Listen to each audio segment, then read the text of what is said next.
Southampton. He joins me from Southampton, England.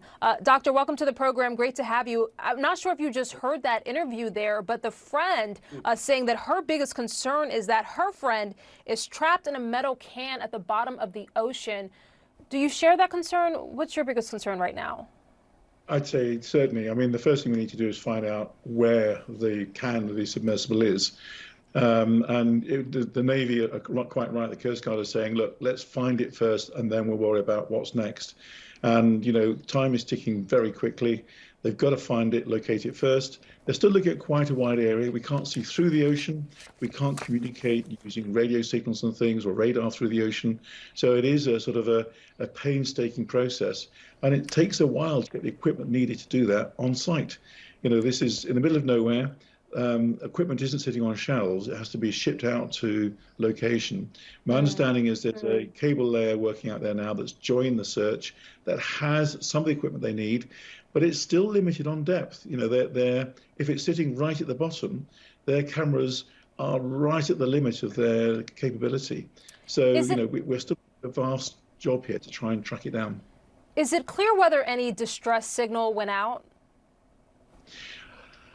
I'd heard rumor, and I've not seen any sort of confirmation that was any sort of issue with an emergency signal.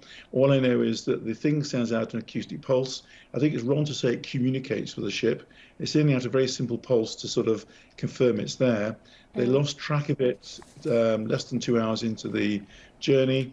Not uncommon, you know, equipment failure or problems with the acoustics in the ocean. And it was a while before they realised there was a problem and that they hadn't come back to the surface.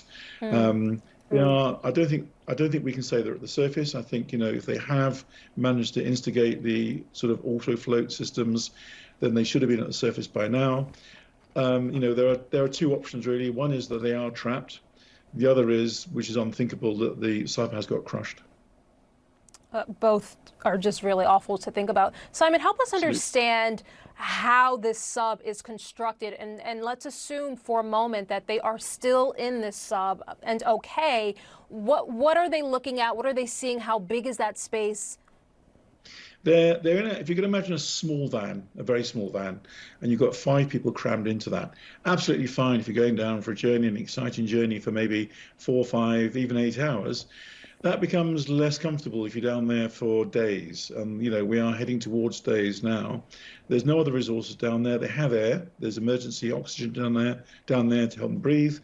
But as has been said, you know, that's going to run out sometime on Thursday with 5 of them on board. If they're panicking, they're going to use the oxygen up even quicker. Let's hope they're not. But I mean, let's face it, if you're stuck down there, you would be.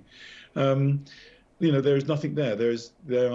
They're reliant now on being rescued, and if they've lost power, you've got no light down there. There's no lateral light that depth, so you know they are in dire straits at the moment. Absolutely. Is it clear how dangerous these type of missions are? I mean, this is not the type of mission that most people would be able to afford. $250,000 US dollars per person. How dangerous are trips like this, expeditions like this? Very. It's a short answer. As an oceanographer, I've worked in the oceans for over 40 years. You wouldn't get me down on one of those to that sort of depth, and I think I'd rather go up in a spacecraft than down to those depths. The problem is, if you get an error down there, then you know it's virtually impossible to recover in the timescales we're talking about a vessel from that sort of depth. No doubt they will find it eventually and recover it, but of course, time is not on their side at the moment. Time is of the essence with, as we said, about 39, 40 hours of breathable oxygen left. Simon, last question. Is it clear once this is ultimately located, and of course we hope that it happens sooner rather than later, what would retrieval look like?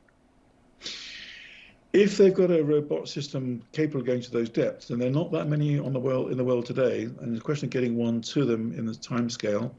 Most robotic systems we use for underwater use are sort of for relatively shallow water. If they can get one there, then the answer would be to try and tether a cable to the underwater unit. But actually, even then, you know, you're looking at a huge cable. You're looking at sort of 5 kilometers of cable to get to that sort of depth. It's not going to be just a straight cable. And then hopefully to be able to bring it back to the surface. But, you know, we're looking at really testing the engineering limits of what we can do today in the ocean floor. Dr. Simon Boxall, thank you for being on the program today. He is an oceanographer at the University of Southampton. Thank you for the time.